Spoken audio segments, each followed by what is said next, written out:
I met a guy who found my BlackBerry phone. His name was David. David was a homeless guy. I was caught helping somebody with 2 flat tires that came from Venice. And all of a sudden, I lost my BlackBerry phone, and this guy picked it up. And I called my phone. Like that? And the guy answered the phone. And I go, hey, you're on my phone. He goes, yeah, I know. I go, well, can I get it back? And he goes, yeah. So he returned my BlackBerry phone, and I thought that was awesome. And so what I did is I gave him a job. I asked him if he'd like a job, and he said, sure, no problem. What do you want? And I said, just water this lady's yard for me every day, because she's too old to do it for herself. She's too old to do it for herself. And so he came to the house. I showed him what to do and water her plants and sweep her leaves, and he was okay with that. Well, on the 3rd day, he didn't show up. You know what happened? And I thought, David, what's up? I came to look for him on the beach. He was homeless on the beach. And I came to look for him. And I asked him, I go, hey, how come you didn't show up to work? And he goes, well, I'm hungry. I can't go to work if I'm hungry. And so I said, all right, well, if that's your excuse, I went to the hot dog stand and I gave him $50. And I said, could you please make sure this guy gets a breakfast burrito or a hot dog every morning so he can show up to work? And the guy said, sure, no problem. And that's how it started. We feed anybody who's hungry. So not everybody can afford that $6 hot dog. You know, there's some big prices out here in Venice. So what we do is supply. Now we're trying to supply a lot of people with food. No? That's fine. Thank you so much for stopping. Hi guys, can you help us with a penny to feed the homeless? Yeah, Jason. Thank you guys. Thank you so much. My bag. Yes. You're welcome to put your name on our book. And it's great because people donate pennies. With them pennies, they go towards making these 47 promises come true.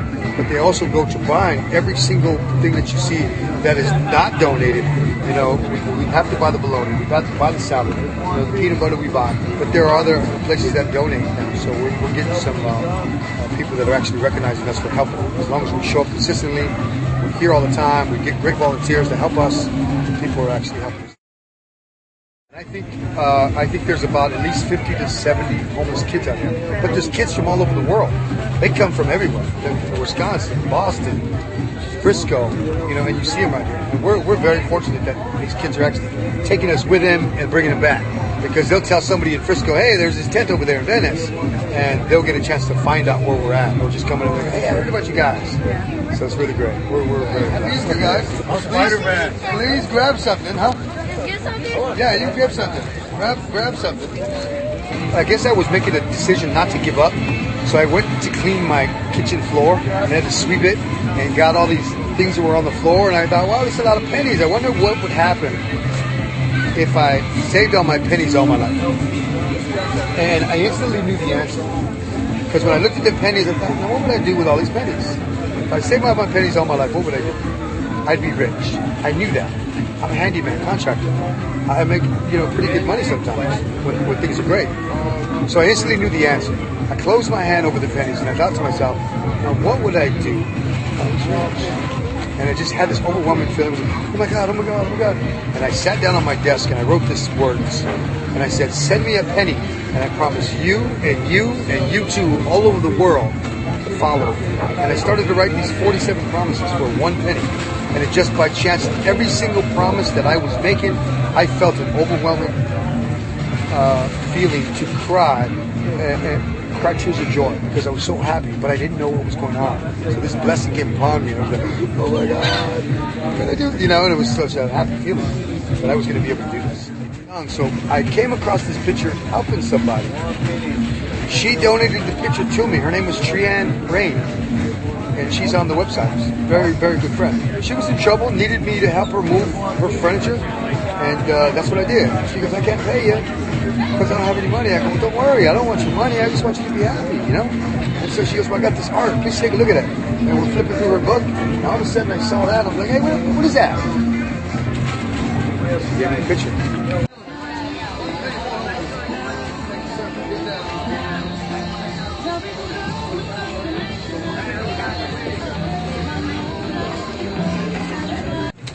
mean, they feed anybody. Anybody that wants some food.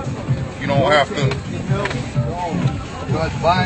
can have a pocket full of money. It doesn't matter.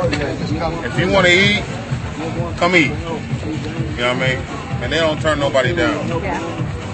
They don't ask questions. They don't do any of that. You know what I mean? Enjoy yourself. You don't have to sign it. My brother passed away in 1989. He was shot in the chest. Someone shot him. He was homeless at the time. He was having problems at home, and my mom kicked him out. So he was homeless. When he died by a tragic accident, somebody shot him. He never got a chance to see his daughter.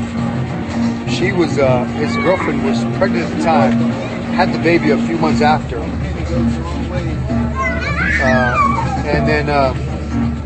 So he never got a chance to see her. 2 days after I write the promises, she comes over for her birthday, and I sit them down, my niece, my sister, and her, Jessica, and I'm telling them about these promises and what we're going to do for people all over the world. It was just this great feeling that I had. And at the end of the promises, promise number 47 says that even if you could not send me a penny, I'll still love you no matter what, all over the world. I promise. That's promise number 47. She goes, "Here, Uncle Tony," and hands me my first penny. And I thought, wow, okay, thank you so much. And I didn't think about it until later, but she was my very first penny. Yes, that's fine, of course.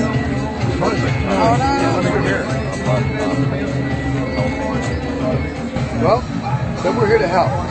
We're here to find other organizations that help people all over the world. We want to help and show that it doesn't really cost anything. The website is called Send Me a Penny. You can find us on MySpace, Google it anywhere. But realistically, what we're trying to do here is show that with people helping people, with donations, with corporations, with businesses and friends, volunteering, this doesn't cost anything. It doesn't really cost anything. So that's what we're trying to say. Hey guys, how you doing? Happy Easter.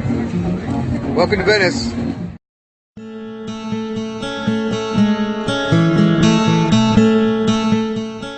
Never doubt that a small group of committed people can change the world.